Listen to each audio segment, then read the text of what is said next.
Okay, is it on? Okay, students. So in this class we are going to study past perfect continuous tense. जैसा कि आप heading को देख के जान गए होंगे कि आज के सेशन में, आज की इस क्लास में हमें पढ़ना है past continuous tense. Okay, sorry, past perfect continuous tense. इसके पहले हमने पढ़ा था past indefinite, past continuous, past perfect भी जान लिया. अब ये बारी है पास्ट परफेक्ट कॉन्टिन्यूस टेंस की. तो अगर हम पास्ट परफेक्ट कॉन्टिन्यूस टेंस को टाइमलाइन पे समझें तो मान लो कि अगर ये पॉइंट है, ओके, ये क्या है, ये पॉइंट है. ये पॉइंट क्या है, ये ए है, ये बी है, और ये क्या है, सी है. और ये कोई व्यक्ति है, ये क्या है, कोई व्यक्ति है. अब इसने यहाँ से चलना स्टार्ट किया, यहाँ से रन करना स्टार्ट किया, यहाँ से दौड़ना स्टार्ट किया. ओके, अभी दौड़ ही रहा है. ओके, और ये व्यक्ति दौड़ते दौड़ते कहाँ तक आया, इस पॉइंट सी तक आया.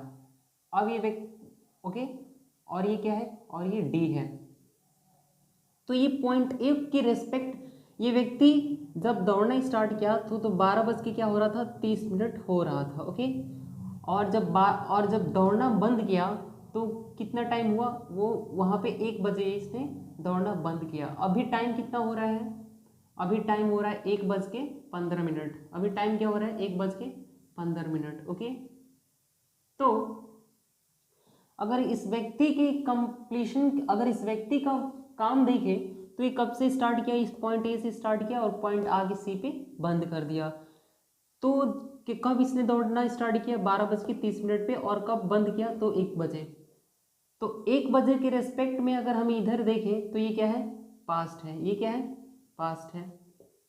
अगर इस पॉइंट सी के रेस्पेक्ट में ये पॉइंट बी को देखें तो ये क्या है, पास्ट है. लेकिन ये कब से दौड़ना स्टार्ट किया था, पॉइंट ए से, यानी कि टाइम क्या हो रहा था, 12:30. तो इस पॉइंट के रेस्पेक्ट में ये वाले पॉइंट देखें तो वो क्या हो गया, उस पास्ट ऑफ द पास्ट हो गया. यानी कि कोई क्रिया अगर वो पास्ट से शुरू हो रही है और पास्ट में कुछ कुछ टाइम तक वो क्रिया हुई, यानी कि वहां पे उसको हम क्या बोलेंगे, past perfect continuous tense. Past perfect continuous tense. Okay, क्यों, क्योंकि जब कोई क्रिया पास्ट में शुरू हुई और कुछ टाइम तक चला तो उसको क्या बोलेंगे, past perfect continuous tense. Okay, यानी कि कॉन्टिन्यूटी प्लस टाइम होगा तो हम उसको क्या बोलेंगे, परफेक्ट कॉन्टिन्यूअस. लेकिन कॉन्टिन्यूटी प्लस टाइम अगर पास्ट में हो तो उसको हम क्या बोलेंगे, पास्ट परफेक्ट कॉन्टिन्यूअस टेंस. तो आई होप कि इतनी बातें आप समझ गए होंगे कि पास्ट परफेक्ट कॉन्टिन्यूअस टेंस का यूज तभी किया जाता है जब कोई एक्शन पास्ट में शुरू हुआ और होने के बाद उस कुछ समय तक वो कंटिन्यू था, तो हम वहाँ पे क्या यूज करेंगे, पास्ट परफेक्ट कॉन्टिन्यूअस टेंस. यानी कि continuity plus time, continuity plus time जहाँ कहीं भी हमें दिखता है, अगर वो पास्ट के बारे में, पास्ट एक्शन को डिनोट कर रहा है, किस एक्शन को, अगर वो पास्ट एक्शन को डिनोट कर रहा है तो हम उसको क्या बोलेंगे, past perfect continuous tense. I hope कि टाइम लाइन पे आपकी बातें क्लियर हुई होंगी. ओके, क्योंकि इस पॉइंट डी के रिस्पेक्ट में अगर ये देखें तो पास्ट है और ये क्या था, प्रेजेंट.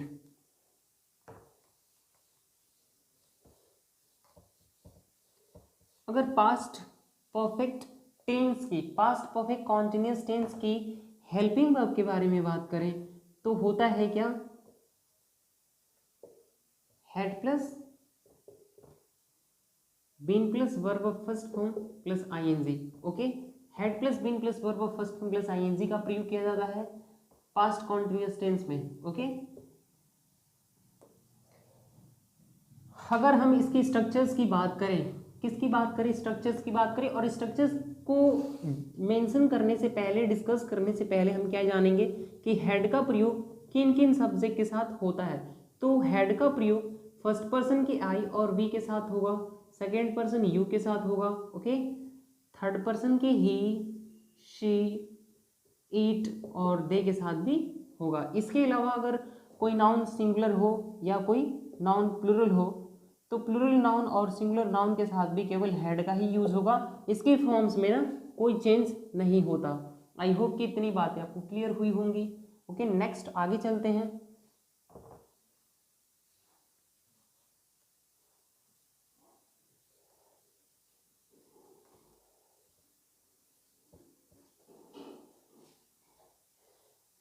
स्टूडेंट्स अगर हम बात करें पास्ट परफेक्ट कॉन्टिन्यूअस टेंस की स्ट्रक्चर के बारे में, तो वहां पे हमें यूज करना होता है क्या, subject plus had plus been plus verb of first form plus ING plus object plus other word plus since oblique for plus time expression word plus full stop. Okay, ये फर्स्ट स्ट्रक्चर है affirmative sentence का। अगर हम negative sentence की structure के बारे में बात करें तो होता है क्या, subject plus had plus not plus been plus verb of first form plus ING plus object plus other word plus since oblique for plus time expression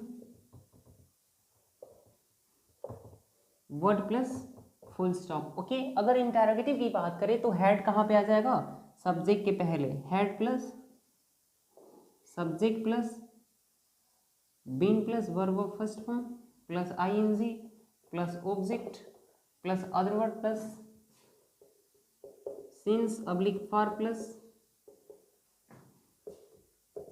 time expression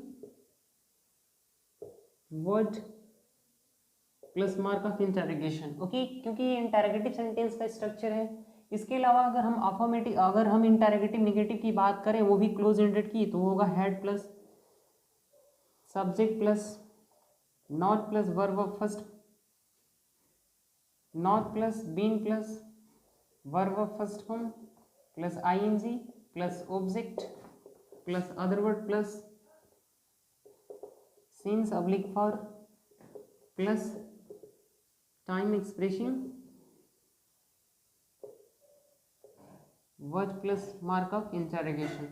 अगर डब्ल्यूएस फैमिली की इंटरोगेटिव की बात करें तो वो होता है W oblique H plus had plus subject plus been plus verb of first form plus ING plus object plus other word plus since oblique for plus time expression word plus mark of interrogation. Okay, इसके अलावा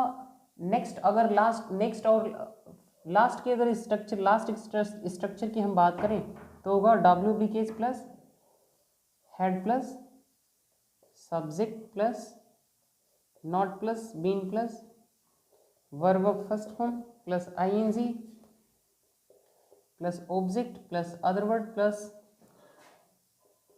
since oblique for plus time expression word plus other word time expression word plus mark of interrogation. ये last structure था past perfect continuous tense का। Okay,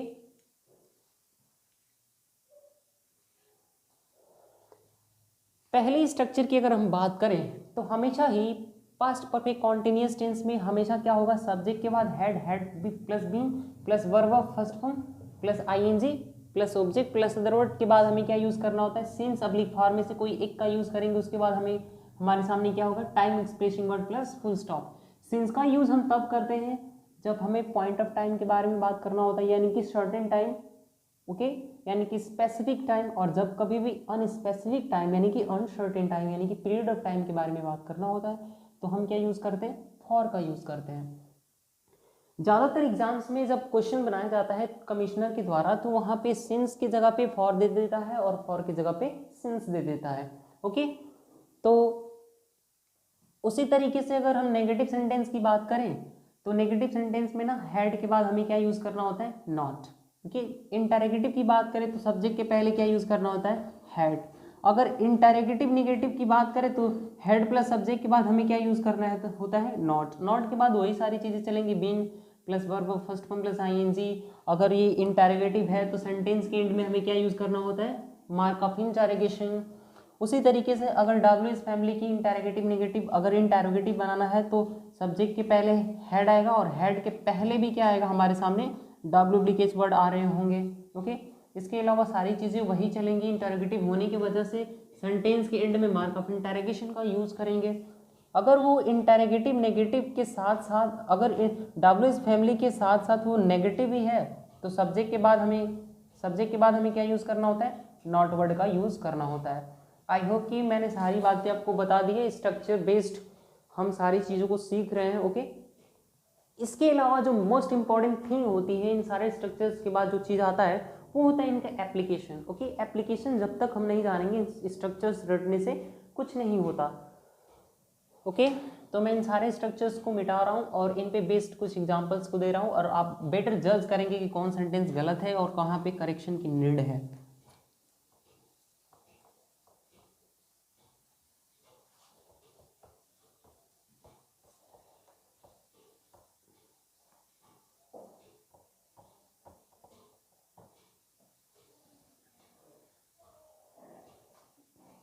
जो ये आपके सामने दिख रहा है ना, सिंस अब्लिक फॉर, मैं बता दूं, सिंस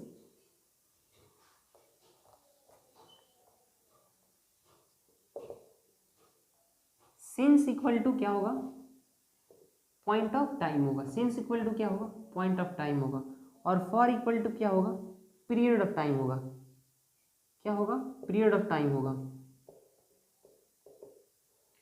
इस पॉइंट ऑफ टाइम को हम क्या बोलते हैं, सर्टेन टाइम। क्या, सर्टेन टाइम। और इस पीरियड ऑफ टाइम को हम क्या बोलेंगे, अनसर्टेन टाइम।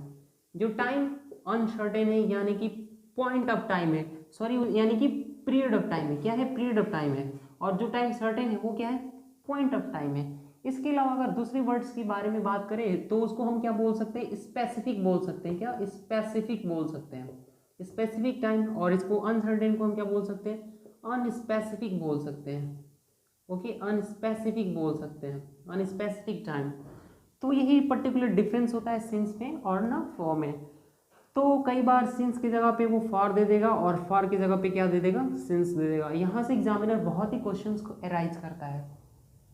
ओके, एक और सिंस अब्लिक फॉर के यूजेस में डिफरेंस होता है, मैं उसको भी एक्सप्लेन कर दूं आप सभी के सामने। ओके,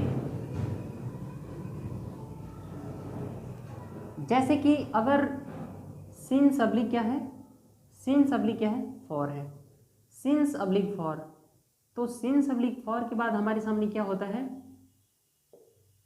सिंस के बाद हमें द का यूज नहीं करना होता। Since plus last oblique past plus time expression word plus full stop. Okay, और यहाँ पे भी क्या होगा, last oblique past plus time expression word plus full stop. समझने वाली बात तो यह है कि सिंस के बाद क्या यहाँ पे आपको कोई द दिख रहा है, नहीं ना, यहाँ पे द नहीं आता। क्यों नहीं आता, क्योंकि सिंस तो हमेशा ही पॉइंट ऑफ टाइम के बारे में बात करता है। और सिंस के बाद जब लास्ट अब्लिक पास्ट आता है उसके बाद हम टाइम एक्सप्रेशन वर्ड लिख रहे होते हैं तो हम उसको क्या मानेंगे, उसको पॉइंट ऑफ टाइम मानेंगे।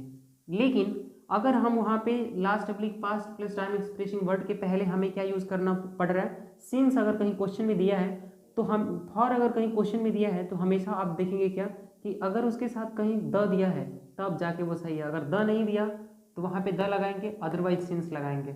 ओके, इसी स्ट्रक्चर को अगर हम सेपरेट तरीके से लिखें तो हो जाएगा since plus last oblique past plus time expression word plus full stop. Okay, या तो for plus the plus last oblique past plus time expression word plus full stop. Okay, ये चीज़ें चला करती हैं। आई होप कि इतनी बातें तो आपको क्लियर हो ही गया होगा कि जब कभी भी आपके सामने सेंटेंसेस में सिंस दिया गया है तो सिंस के बाद हमेशा ही पॉइंट ऑफ टाइम आएगा, और अगर फॉर दिया है तो फॉर के साथ हमेशा ही पीरियड ऑफ टाइम आएगा। इसके अलावा अगर अभी तक आपको नहीं पता कि पॉइंट ऑफ टाइम क्या होता है और पीरियड ऑफ टाइम क्या होता है तो आप डायरेक्टली इस वीडियो में जाएंगे और देखेंगे प्रेजेंट परफेक्ट टेंस, क्योंकि प्रेजेंट परफेक्ट टेंस में या प्रेजेंट परफेक्ट कॉन्टिन्यूस टेंस में सारी चीज़ों को मैंने डिस्कस कर रखा है, बहुत ही डिटेल एनालिसिस किया है और डिटेल तरीके से सारी चीज़ों को आपको समझाया है।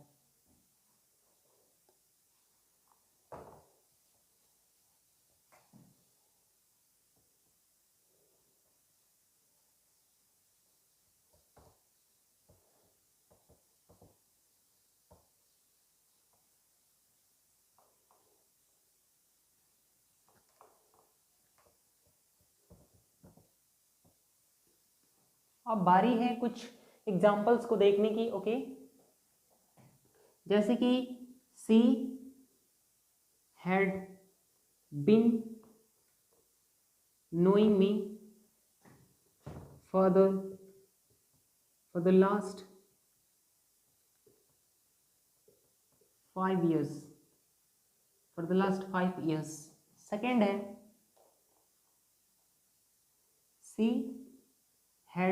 she had been writing 5 letters since morning।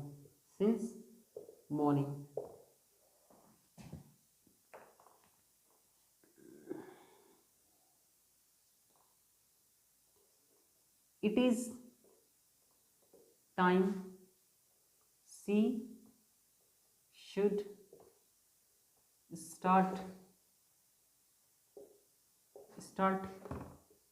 to study maths। Okay, next है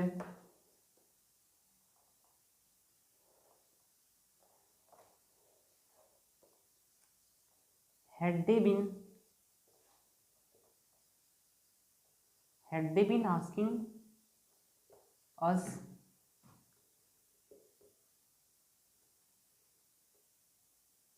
since 5 days।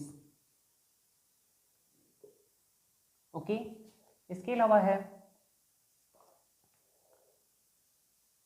why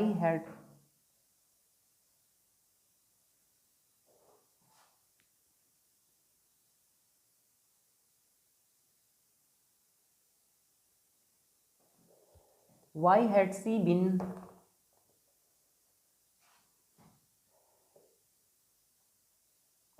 playing for morning। Okay, हमारे सामने 5 स्टेटमेंट्स दिए गए हैं और पांचों ही स्टेटमेंट्स इतने इजी हैं कि अगर आपने सच में एग्जांपल्स को, स्ट्रक्चर्स को केयरफुली देखा है तो आप इस पोजीशन में होंगे कि सारे स्ट्रक्चर्स पे बेस्ड इन क्वेश्चंस को हल कर पा रहे होंगे। पहला क्वेश्चन बोल रहा है she had been knowing for the last 5 years। She had been knowing for the last 5 years।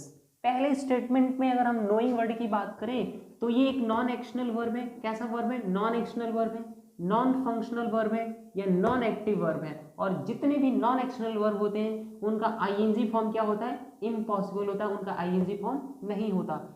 और जब कभी भी इस तरीके के वर्ड्स को, इस तरीके के क्रियाओं को, वर्ब्स को, एक्शन को कॉन्टिन्यूअस टेंस में दिया है तो उसको इंडेफिनिट टेंस में चेंज करते हैं। लेकिन परफेक्ट कॉन्टिन्यूअस टेंसेस में दिया है तो उसको, अगर परफेक्ट कॉन्टिन्यूअस टेंसेस में दिया है तो उसको परफेक्ट टेंस में चेंज करते हैं।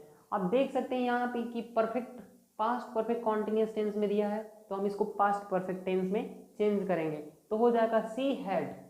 और बिन नोइंग को हम काट के क्या लिखेंगे? बिन नोइंग को काट के हम क्या लिखेंगे? नोन लिखेंगे। यहाँ पे बिन नोइंग को काट के क्या लिखेंगे? नोन लिखेंगे। सी हैड नोन, और यहाँ पे क्या लिखेंगे? She had known me. She had known me for the last 5 years। क्यों? यहाँ पे हमने क्या यूज किया? फॉर। फॉर के बाद मैंने क्या बताया था कि द आएगा, द के बाद क्या आएगा? लास्ट ऑब्लिक पास्ट में से कोई भी चीज आएगा, उसके बाद टाइम एक्सप्रेसिंग वर्ड, तो सेंटेंस, उसके बाद कोई एरर नहीं है। अगर नेक्स्ट की बात करें, she had been writing 5 letters since morning, इस सेंटेंस को अगर डिटेल तरीके से देखें, अगर उसको एनालिसिस करें तो पता लगेगा कि अगर 5 लेटर्स को दिन भर में लिखा जा रहा है, सुबह से ही 5 लेटर्स को लिख रही थी, नहीं, उसने सुबह से 5 लेटर्स लिखा था ना। ऐसा थोड़ी ना है कि एक लेटर को लिखना, 5 लेटर को दिन भर में कोई ख़त्म नहीं हुआ, ऐसा तो है नहीं। 5 दिन भर में सुबह से लेके और शाम तक में हम 5 लेटर्स 10 लेटर्स 30 लेटर्स कुछ भी लिखेंगे, लेकिन वो एक्शन कंप्लीट हो जाएगा, इनकम्प्लीटनेस का सेंस नहीं आएगा। इसके वजह से यहाँ पे she had been writing 5 letters since morning ना होके सी हैड बी, इस हैड बिन राइटिंग को काट के हम क्या लिखेंगे, सी हैड रिटन लिखेंगे। क्या she had written, she had written 5 letters since morning. यहाँ पे मॉर्निंग क्या है, फेज ऑफ डे, और फेज ऑफ डे हमेशा ही पॉइंट ऑफ टाइम होता है, इसीलिए उसके साथ हमें क्या यूज करना होता है, सिंस। तो यहाँ पे ये इसका यूजेस करेक्ट है। नेक्स्ट स्टेटमेंट है it is time she should start to prepare math, या she should start preparing math, क्या preparing math.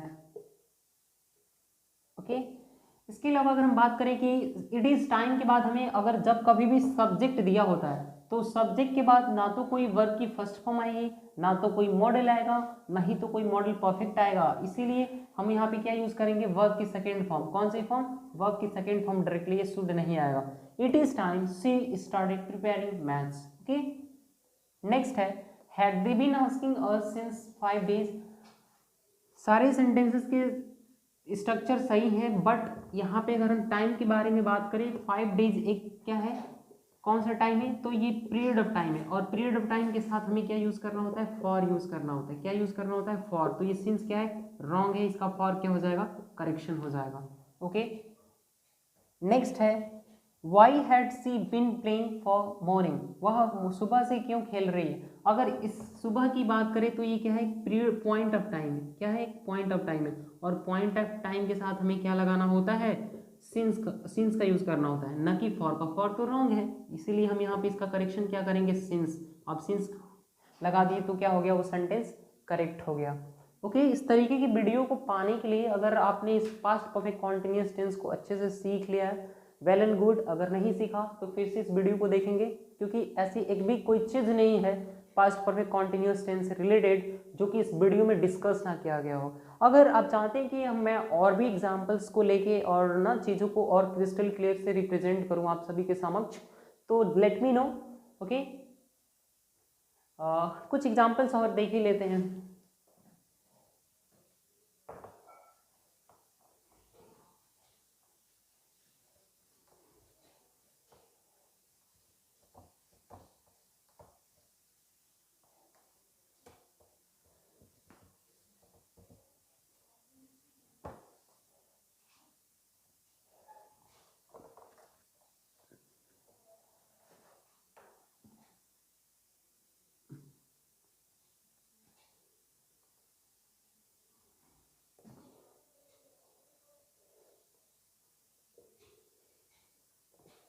He had been studying maths since 5 years. Since 5 years. Okay. Why had they been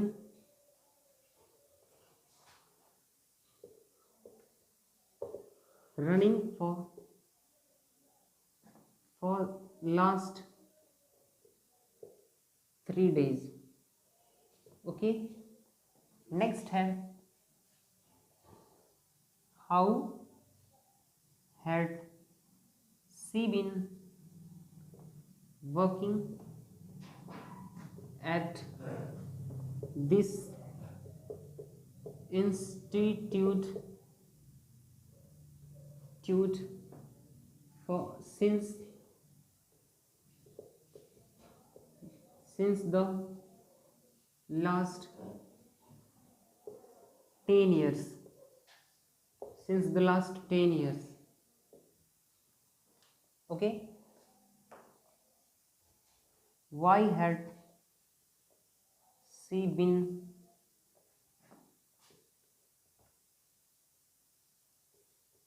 suffering from fever since 3 years. Okay, 4 statements हैं हमारे सामने। पहला है she had been studying math since 5 years। Okay, she had been studying maths, यहाँ तक तो statement सही है, यहाँ तक तो बातें क्लियर हैं, बट 5 years, ये 5 years क्या है, एक अवधि है, एक ड्यूरेशन है। ड्यूरेशन के लिए हमें क्या यूज़ करना होता है, फॉर यूज़ करना होता है, ना कि सिंस। तो इसका फॉर क्या हो जाएगा, क्योंकि 5 years एक ड्यूरेशन है ना, एक पीरियड ऑफ टाइम है ना, अनसर्टेन टाइम है, इसलिए यहाँ पे सिंस का यूज़ करके हम क्या यूज़ करेंगे, फॉर। तब जाके सेंटेंस क्या होगा, ग्रामेटिकली करेक्ट होगा। ओके स्टूडेंट्स, तो आगे बढ़ते हैं। Why had they been running for last 3 days।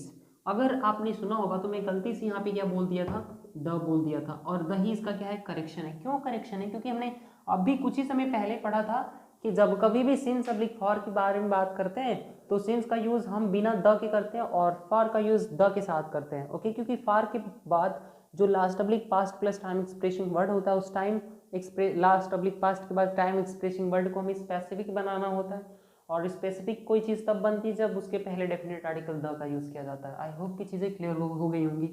या तो हमारे पास दो ही करेक्शन का वे है, रास्ता है, तरीका है, जरिया है। ओके, या तो हम इसको फार को हटा दें, वहाँ पे हम सिंस यूज़ कर दें तो जाके सेंटेंस करेक्ट हो जाएगा, या तो फार के और लास्ट 3 days के बीच में हमें यहाँ द का यूज़ कर दे तो जाके सेंटेंस सही होगा। इंटरोगेटिव मार्क ऑफ इंटरोगेशन लगने की वजह से यहाँ पे सब्जेक्ट के पहले क्या है, हैड आया, यानी कि हेल्पिंग वर्ब। नेक्स्ट है how had she been working at this institute since the last 10 years। अभी मैं वही बात बता रहा था, यहाँ तक अगर सेंटेंस इंटरोगेटिव है, क्योंकि मार्क ऑफ इंटरोगेशन है सेंटेंस के एंड में, इसलिए सब्जेक्ट के पहले क्या है, हेल्पिंग वर्ब। हालांकि ओपन एंडेड है, और ओपन एंडेड होने की वजह से ही हाउ से सेंटेंस की शुरुआत करी गई है, यानी कि मैनर को पता करने के लिए। एट दिस इंस्टीट्यूट, ये तो सही है, लेकिन क्या ये सिंस प्लस सिंस के बाद ये आने वाला द सही है, नहीं। आपका आंसर होगा क्या, नहीं सर, नहीं सही है। क्यों, क्योंकि अगर हमें यहाँ पे द लगाना है तब हमें यहाँ पे फॉर लगाना पड़ेगा, अगर हमें यहाँ पे फॉर नहीं लगाना तो इस द को काटना पड़ेगा, क्योंकि सिंस अपने बाद द नहीं लेता। तो इसलिए यहाँ पे पार्ट नंबर लास्ट वाले में एरेनियस पार्ट था, ये क्या था, एरेनियस पार्ट था। Next, why had she been suffering from fever since 3 years। Sentence क्या है, इंटरोगेटिव है, और इंटरोगेटिव होने की वजह से ही सब्जेक्ट के पहले क्या है, हेल्पिंग वर्ब, और हेल्पिंग वर्ब के पहले आप देख सकते हैं कि ये डब्ल्यू फैमिली वर्ड है। वाई का यूज किया गया है किस लिए, रीजन को फाइंड आउट करने के लिए। किस लिए, रीजन को फाइंड आउट करने के लिए। Have been why had she been suffering from fever. एक चीज आप यहाँ से और सीख सकते हैं, सफर के साथ हमेशा ही प्रीपोजिशन फ्रॉम का यूज किया जाता है। कब, जब हम किसी चीज से सफर कर रहे हो। लेकिन जब सफर वर्ड का यूज लॉस के कॉन्टेक्स्ट में किया जाता है, लूज के कॉन्टेक्स्ट में किया जाता है, यानी कि किसी चीज को खोना, सफर करना, लॉस फील करना। किस चीज को फील करना, लॉस फील करना, घाटा, तो वहां पे कोई प्रपोजिशन नहीं आता है। Like I suffered a lot of losses in my company, I suffered a lot of, या मैं ऐसे बोल सकता हूं कि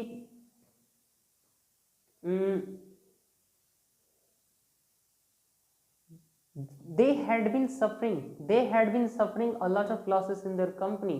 तो सफरिंग वर्ड का यूज वहां पे लॉस के कॉन्टेक्स्ट में किया गया है, और इसलिए सफर के साथ आगे आने वाले वाक्यों में फ्रॉम का यूज नहीं करेंगे। लेकिन यहाँ पे फिजिकली व्यक्ति फीवर की वजह से वो सी क्या कर रही है, सफर कर रही है, इसलिए यहाँ सफर वर्ड के बाद हमें क्या यूज करना पड़ेगा, प्रेपोजिशन फ्रॉम का यूज करना पड़ेगा। ओके, अब आप यहाँ पे देख सकते हो 3 years, ये क्या है, एक ड्यूरेशन है। ड्यूरेशन यानी कि अवधि है, एक पीरियड ऑफ टाइम है, और पीरियड ऑफ टाइम के साथ ना सिंस नहीं यूज होता, हमें वहाँ पे क्या यूज करना होता है, फॉर यूज करना होता है। तो आई होप कि सारी बातें आपको क्लियर हो गई होंगी कि कब सिंस का यूज करें, कब फॉर का यूज करें, कहाँ पे कब पास्ट परफेक्ट कॉन्टिन्यूअस टेंस का यूज किया जाता है, क्या ही हेल्पिंग वर्ब होती हैं। ओके, इसके अलावा भी इज एम आर, वाज अगली वर्ड। ओके, इन सारी चीज़ों को मैंने बैक टू बैक क्लासेस लिया है, और सारे ही क्लासेस में सारी चीज़ों को डिस्कस किए हैं, और आने वाले लेक्चर्स में हम अननोन चीज़ों को जानेंगे, पढ़ेंगे। ओके, अगर ये video, if you think that this video you are getting yourself benefited from all this videos, तो please like these videos and share a lot, and as much as possible, and yeah, at last I want to request all of you to subscribe this channel and also put some a link of this YouTube channel on your WhatsApp status, so that this channel may be spread in all over the country. I'll not say that all over the world, but before getting this spread all over the world, it should be spread all over the India. So bye bye and take care during this COVID-19. Bye bye and please take care.